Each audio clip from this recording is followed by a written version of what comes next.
Well, thank you very much for the warm welcome. It's a great pleasure to be here today. In fact, I had the great pleasure of sitting next to Dr. Bedi at dinner yesterday evening, and one of the things we talked about was karma. And clearly my past self has done something right to have earned the opportunity to be with you all here today. So as mentioned, I'm Stephen Cave. I'm a professor of philosophy and I'm director of the new Institute for Technology and Humanity at the University of Cambridge. Here we are. So the Institute is an interdisciplinary institute set up to tackle some of the great challenges of technological transformation. We're very impact-oriented. We work with many partners in policy and industry and so on. And we have 3 centers in our institute. One of them is the Center for Human-Inspired AI, which is very new and is all about building AI for social and public good. The oldest of our centers is the Center for the Study of Existential Risk. So they're the people who worry about the collapse of civilization. It might sound gloomy, but so every day is a success. We're all still here. Civilization hasn't collapsed. Now, they can't take credit for this alone.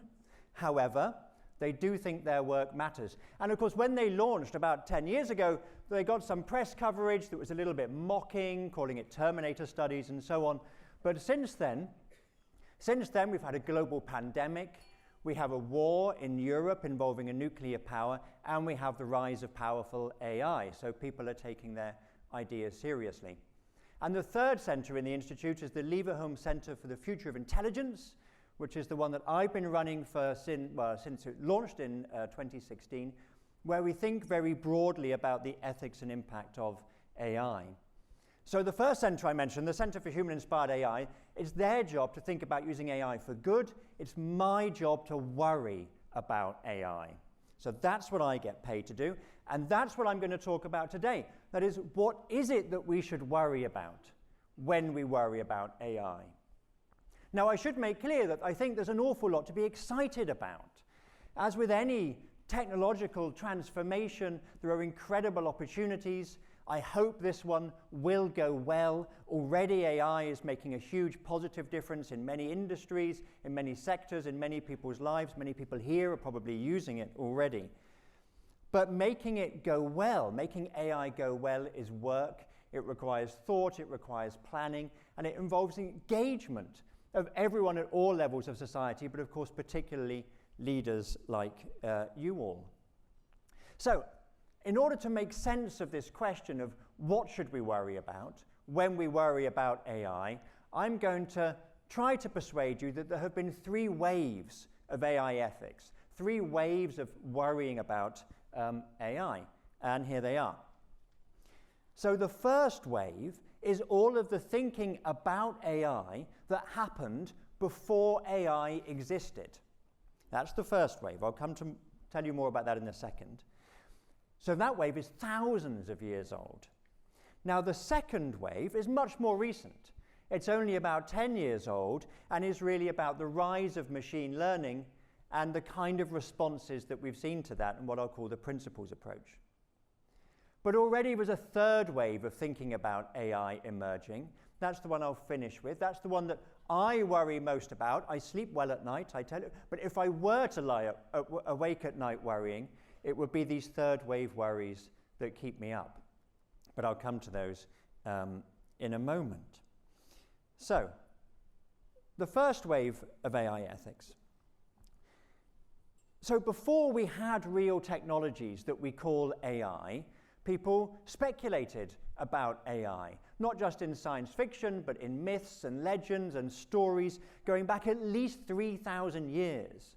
So the great Greek epics, the Iliad and the Odyssey by Homer, contain visions of autonomous machines, autonomous ships, for example, golden handmaidens, that is, kind of robot servants that served the god Hephaestus. And we see similar legends in China and India and so on. And by the second half of the 20th century, when I was born, that intelligent machines, usually in the form of robots, were a staple of popular fiction. So I'm sure we all grew up with visions of intelligent machines. Now, The first wave of thinking about AI, therefore, happened in this context. It was these imaginings of intelligent machines, and it had a couple of characteristics that I want to highlight. The first one is imagining intelligent machines meant largely imagining human-like machines, because we have long thought that we're the most intelligent beings on the planet. So when we imagine machines that are intelligent, of course, we imagine them to be like us. So this is sometimes called artificial general intelligence, AGI, because we as humans are considered to have a general intelligence we can apply to a wide range of fields. So a lot of the imagining of AI and the worrying about AI that happened in this first wave was worrying about AGI, artificial general intelligence. But of course, whereas we humans were limited by our cranial capacity, by what can fit in here, machines aren't limited. If we make a human-like AI, well, we just need to give it a bit more data and a bit more computing power, and suddenly it's not just human-like in its intelligence, but it's superhuman in its intelligence. And so a lot of these early visions of AI were also about what's sometimes called ASI, artificial super intelligence. So it was these visions that dominated this early thinking of AI.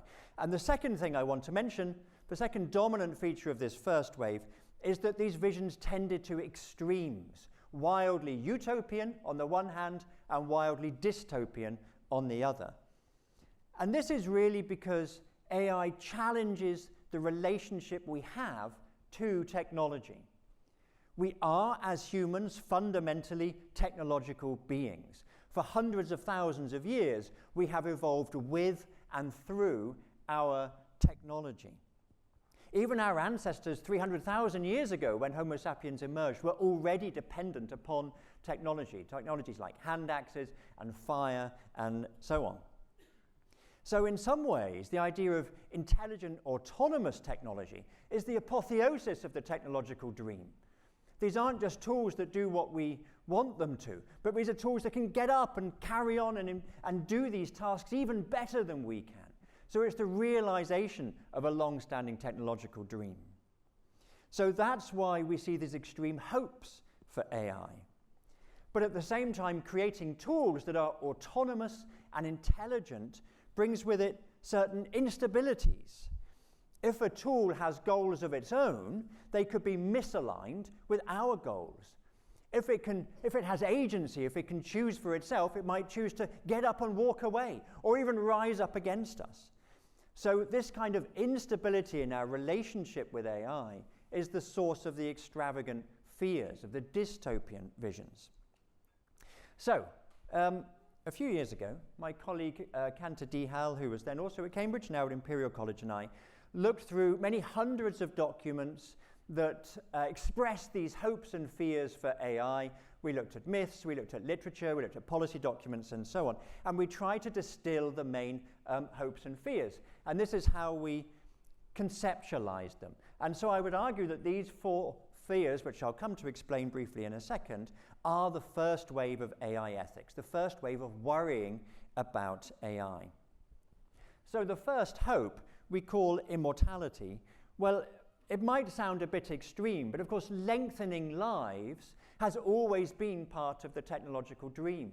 When pioneers of the scientific method like Francis Bacon were advocating for pursuing science and technology, they were promising because it will make us live so much longer.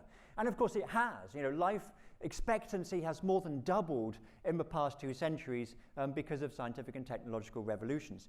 And the dream is that AI will pick up and continue exactly this trend. Maybe we'll be able to double life expectancy again and again. And although the idea of immortality might seem rather fanciful, just a few months ago, I was listening to a speech by the Minister for Health in the UK, and she was promising how AI will soon cure cancer and so on. And for some people, just fixing our biology isn't enough, and I'm sure you've also been exposed to these ideas that we might upload our minds and live on in cyberspace and so on. So that's the first kind of hope we have for immortality.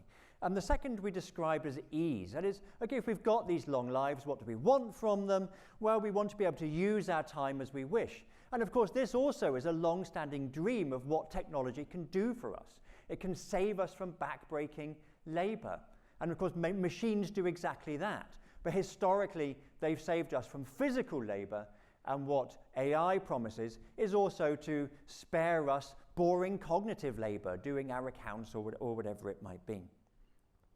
And thirdly, what do we do with all of this time? What do we then look for from our technology, from AI? We look for gratification, fulfillment of all of our desires. And of course, this is also something that technology has long given us. But AI promises new kinds of entertainment, not just recommending your next book or your next film on Netflix, but now also generating that content and providing friendship. I mean, millions of people already look to AI systems to provide friendship. And, of course, these systems are much more reliable than humans. They don't need to sleep, they don't get moody, and so on. And finally, the fourth hope that we picked out was that of security. Once we have these perfect lifestyles, we dream of then being able to defend them in perpetuity. And of course, investment in autonomous weapons is one of the main forms of investment into AI, and the military-industrial complex has always been one of the main sponsors of AI development. And this again is an ancient wish. Again, in ancient Greek mythology, we see autonomous robots defending the Colossus of Rhodes, for example, defending the port of Rhodes, and so on. So these are, in many ways, all ancient dreams we've always had for our technology that we are now projecting onto AI. But as I mentioned, these kind of utopian hopes are inherently unstable. The conditions for fulfilling each one brings about the potential not just for utopia, but also for a collapse into a parallel dystopia. So, the flip side of each of these hopes is what I'm describing as the first wave of AI ethics. And this, the flip side of immortality we describe as inhumanity. So Star Wars fans like me might remember the Obi-Wan Kenobi describing Darth Vader as more machine now than man, twisted and evil. And this expresses this worry that as we become ever more technological, we're losing something fundamentally human. And here's an example of some scholarly works that engage with this kind of worry. Francis Fukuyama was famous for proclaiming the end of history at the end of the Cold War, but he spent most of his career actually worrying about what will become of us as we rely ever more on our technology. Now, the flip side of ease is obsolescence. So on the one hand, we dream all of being free from work, but we're all terrified of being put out of work. And that, of course, is because work doesn't just provide us with an income, but also with status and purpose and meaning and community and so on. And so we worry about what we're going to do when AI does everything better than we do. And this is a still from the film WALL-E, which many of you have seen, which is oh dear. Right, the AIs have gotten wind. It was an AI ethicist on the star, there we go. Right, and and the flip side of here are some works that engage with this worry about obsolescence. And the flip side of gratification we describe as alienation. So I talked about how millions of people are already turning to AI systems, to chatbots, for friendship, for love, for romance even. Well, the worry then is that we become not just redundant in the workplace, but redundant to each other as human beings. What do we have to offer each other when your AI companion is always there, ready with a compliment, is always ready to understand you better than any human does because of the vast amounts of data it has. And as I say, it doesn't need to sleep, it doesn't get moody, it's never impatient with you, and so on. So here are some works that engage with that. E.M. Forster, a great English novelist, wrote 100 years ago of this vision in his book, The Machine Stops, in his vision of how everybody lives in these little pods, all of their needs are catered for by the machine. They're horrified at the idea of interacting with the other humans. This is 100 years ago, and of course this came true during the COVID period. And finally, the flip side of security, the one you've all been waiting for, is a very famous, perhaps the most famous robot now in popular culture is the Terminator. And we're very worried about what might happen if we weaponize AI systems and then give them intelligence and autonomy. We want them to obey us, we want them to be subordinate to us, like our servants or slaves, but at the same time we're creating entities that are more powerful than we are, that are more intelligent than we are, and so on. How long are they going to retain their subordinate status? And of course, there are serious scholars who are engaging with exactly this worry. Nick Bostrom, in his very successful book Superintelligence, and Stuart Russell, a very prominent computer scientist, describes this as the control problem. So this first wave of AI ethics, of worrying about AI, has a very long history, going back thousands of years. At the moment, it still concerns a possible future, one in which we have general intelligence or superintelligence. Many people believe that we'll never reach this kind of intelligence, that it's a kind of mirage, that it will stay science fiction. But increasingly large numbers of people, including computer scientists and the people in the big tech companies who are developing these technologies, believe it is getting very close, not just in our lifetime, but potentially within a decade. And we are, of course, seeing very rapid progress. But as I say, at the moment, this whole first wave is about a merely possible technology. It all started before there was such a thing as AI. But that started to change about 10, 15 years ago. And so with the rise of actual AI came a second wave of worries that are really quite different. So when we speak about the AI revolution, and as I mentioned earlier, we're all talking about AI now because AI really is changing our lives. What we're talking about is machine learning. The machine learning revolution, it has a very long history going back at least to the 1940s, but the real breakthroughs all happened in the last couple of decades. 2012 is often seen as a breakthrough year when people like Geoffrey Hinton, who just won the Nobel Prize, and others like Yann LeCun, Yoshua Bengio, published landmark papers proving how effective machine learning could be, as effective or more effective than humans. And very soon, machine learning spread, of course, into many different industries. And the spread of machine learning started to bring about a shift in how we thought about AI and AI ethics. And one computer scientist said this: people worry that computers will get too smart and take over the world. So that's the first wave of worrying about AI I mentioned. But the real problem is they're too stupid and they've already taken over the world. So this thought really expresses the shift from the first wave, these fantasies, if you like, about the AI takeover, to the second wave, where people really are using sophisticated algorithms, machine learning algorithms, but they're really not that smart, but we do depend upon them nonetheless. And in the last decade or so, we've really seen the power of these technologies. In 2016, DeepMind's AlphaGo beat Lee Sedol. The Obama White House brought out a paper on the future of AI, and we started to see the development of this second wave of AI ethics. Scholars started publishing papers like this, saying that this first wave worries, that's not exactly how they put it, but these first wave worries, as you can see here, fears about the future impacts of AI, are distracting people from the real worries of real AI, that is real machine learning. And so around this time, we see the development of a quite different set of worries about AI. So here's a word cloud that my team produced a few years ago that expresses these second wave worries. And as you can see, they're very different kinds of concerns to the first wave. Issues like fairness and privacy and transparency and accountability, for example. And what did people do in response to these kinds of worries? Well, they started drafting principles. And as you probably remember, maybe the businesses, the sectors you're in have their AI principles, or the big tech companies started launching them, governments, international organizations. So here's another word cloud that captures some of the principles that started to emerge in reaction to these second wave worries. And again, we see privacy, accountability, transparency, and so on.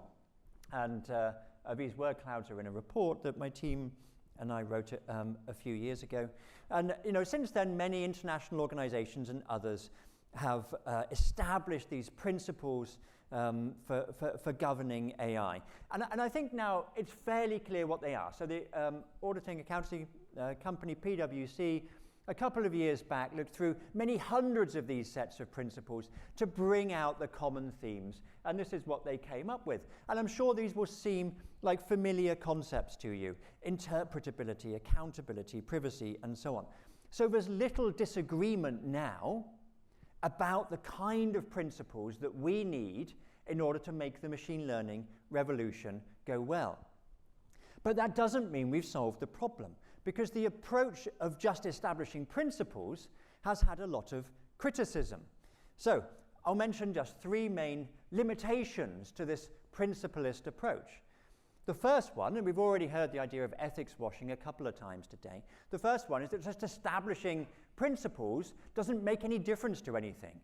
You know, did anyone think that when Google established its AI principles, it would really change Google's working practices?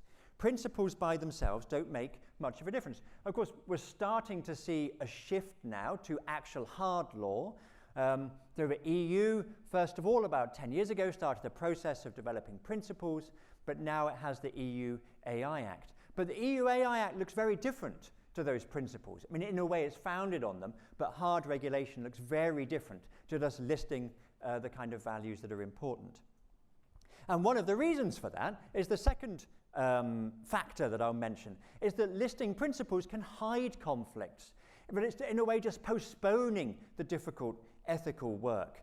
I mean, the concept of fairness, for example, means completely different things to different people. It has it has 20 different definitions within the context of how it's applied to machine learning alone. And of course, it means very different things in very different cultures. So to say that, privacy is important and public good is important, in a way doesn't help us. Because, I could collect all of your health data right now and learn all sorts of fantastic things from it that might benefit, that might create public good, but only by violating your privacy, for example. So very often, principles are in tension with each other. And the third criticism is that these principles have too narrow, too technical a focus. So you might have heard of algorithmic bias or, data bias. And this is because machine learning systems, they learn from data. Data is always historic. So it's like a mirror we're holding up to the past. The past is unjust. If our systems learn from the past, they are learning that injustice and they will replicate it. So, for example, you might have heard of the famous piece of work that recognized that facial recognition systems work best on people like me, white men, because they're overrepresented in a data sample, and they work less well on women, less well on people of color, for example. Well, you can fix that by getting more women and more people of color in your data set, but if you then use that facial recognition system to go and over-police, a traditionally black area in the US, then you're effectively replicating the history of injustice that created the problem in the first place. So narrow technical solutions are not enough. So that doesn't mean, so those are the first two waves. And the first wave, as I mentioned, was all about worrying about artificial general intelligence or superintelligence. And the second wave was about worrying about the particularities of machine learning. Oh, it's opaque, so we have to make it explainable, and so on. It's based on data, so we have to worry about privacy. But what I want to suggest the third wave is much broader than that. It really requires us looking at a much bigger picture. So every wave of technological transformation brings with it disruption. And the term disruption is one we often hear with regard to the AI revolution. Now, of course, the disruptions of the past have brought immense benefits from which we all profit today. But at the same time, those have been very bumpy rides. And it's those bumps that I now want to focus on. So take, for example, the printing press. It was invented in the 1400s in Europe. There are even older models in China. The contribution the printing press has made to learning is absolutely immense. We wouldn't enjoy the prosperity we do today without it. We wouldn't have had the scientific revolution and so on. But one of the most immediate consequences of the printing press was the dissemination and spread of Reformation literature, that is literature that was critical of the Catholic Church and of the feudal system, It led to the Peasants' War, which was incredibly bloody, peasants rising up all across Europe. The peasants were put down brutally. As a consequence, crops failed because the peasants had all been killed, disease spread, and so on. And then the religious wars between the Reformers and the Catholic Church continued for centuries. So this was an incredibly beneficial technology that nonetheless had catastrophic short-term consequences. Or take the Industrial Revolution, electrification, steam power, so on. Of course, we're completely dependent upon the innovations of the Industrial Revolution for the prosperity we enjoy today. But my God, was it a bumpy ride? I mean, think of all of the people who were dislocated, uprooted from their traditional ways of life, who moved to the cities for jobs in terrible working conditions. The demand for new markets fueled imperialism. The new weapons that were invented allowed Europeans to colonize other countries. It created the cycles of boom and bust, and mass unemployment, and so on, which were instrumental in the rise of fascism and of communism and of the two world wars, and so on. So yes, prosperity is enhanced because of the Industrial Revolution, but there were catastrophic implications on the way. So that, in my view, is what we ought to be worrying about when we worry about AI. And so just to focus on the worst possible outcomes, as I say, it's my job to worry. What makes revolution or civil war or interstate war more likely? I'll mention three factors. One is changing economic dynamics, in particular inequality. I mentioned that with regard to the Industrial Revolution already.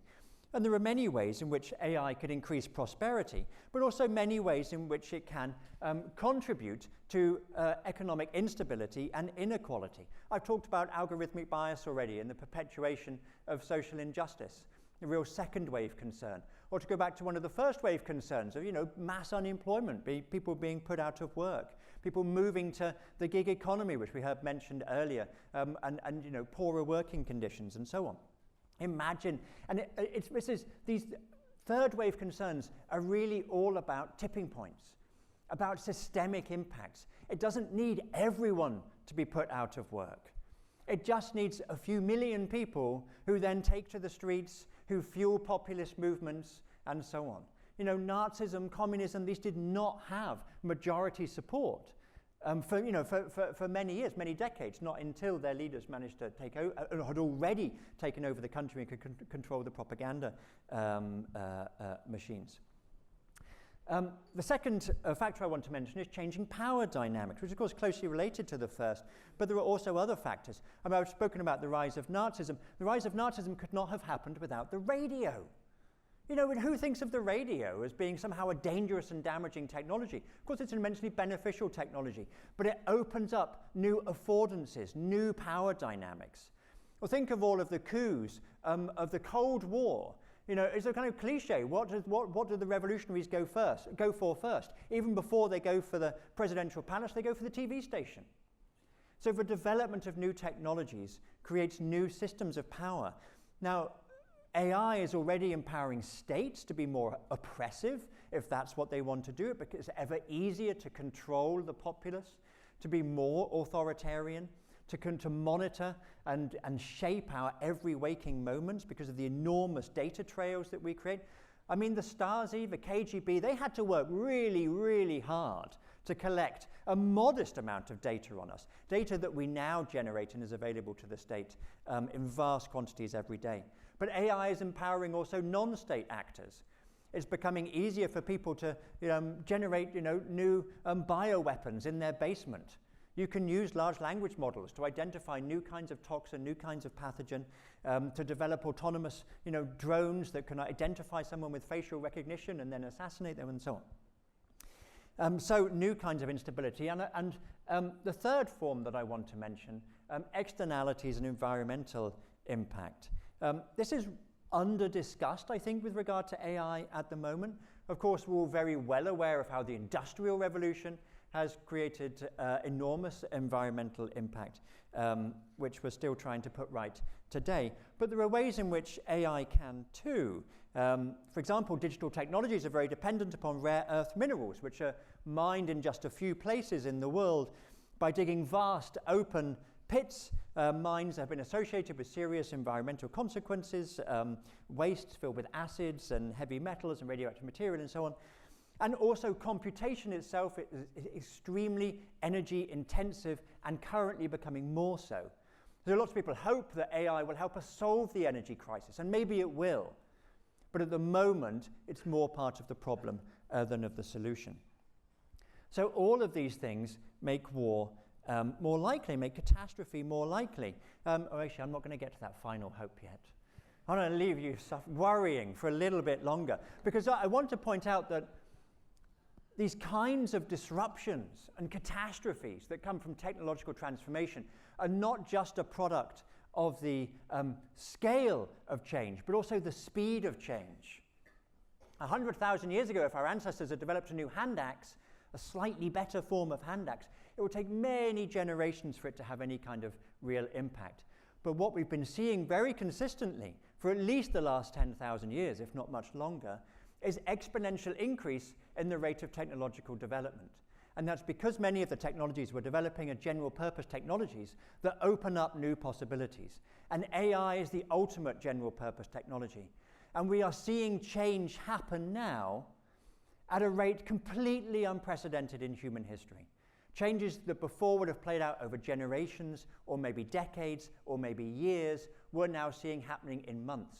I mean, think of the rise of large language models. GPT didn't exist 5 years ago. Large language models were only just starting to be invented 5 years ago.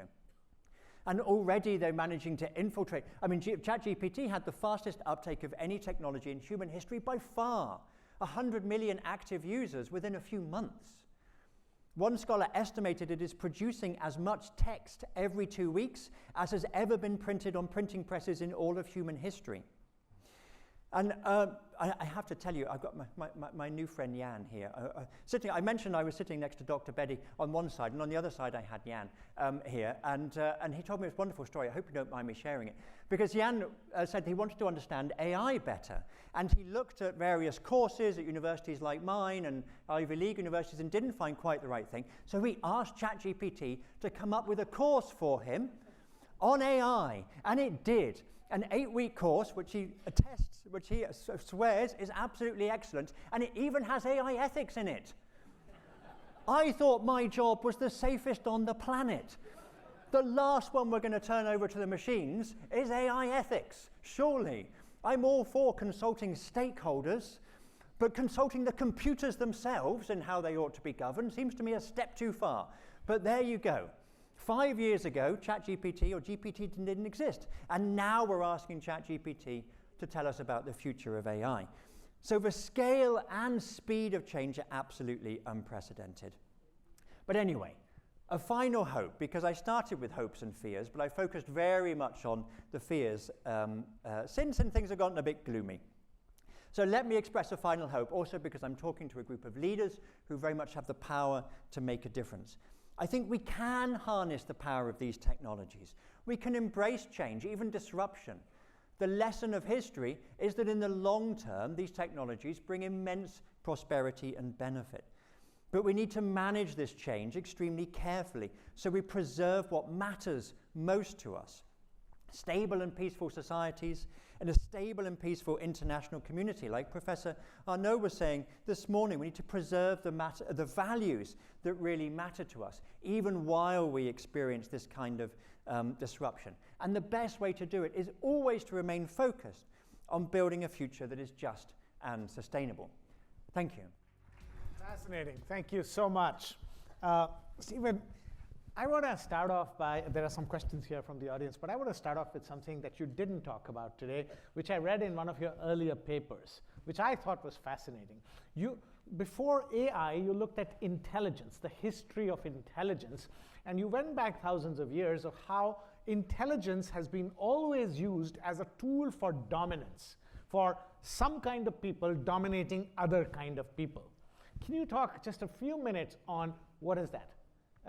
Like a 1-minute history of that dominance. Sure. Okay. I'll try to be brief. So when John McCarthy, who was in the US, came up with the term artificial intelligence, he was very consciously choosing those terms because intelligence was very fashionable at the time. It wasn't inevitable that this technology came to be called artificial intelligence. There were many rivals at the time, neuroinformatic engineering and cybernetic systems and also autonomy studies and all sorts of things like that. But intelligence was very fashionable in the middle of the 20th century, in particular in the US.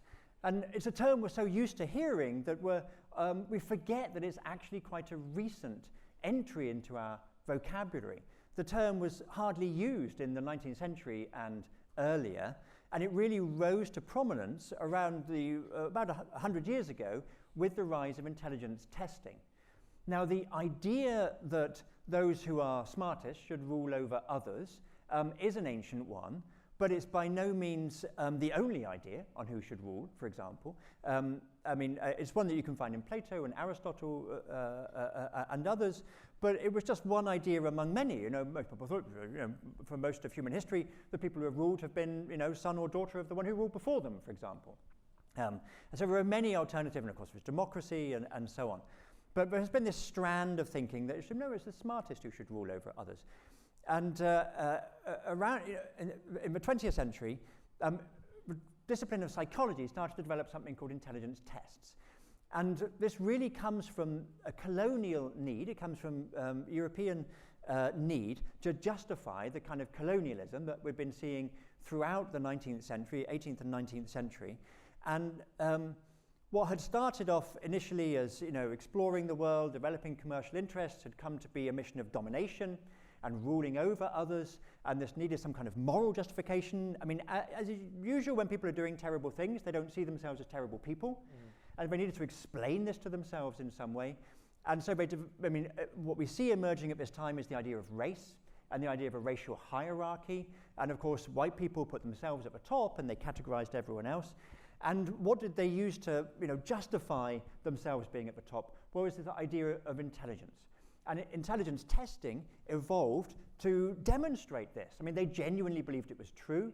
And as these ideas became part of scientific discourse, then psychology emerged and these tests emerged.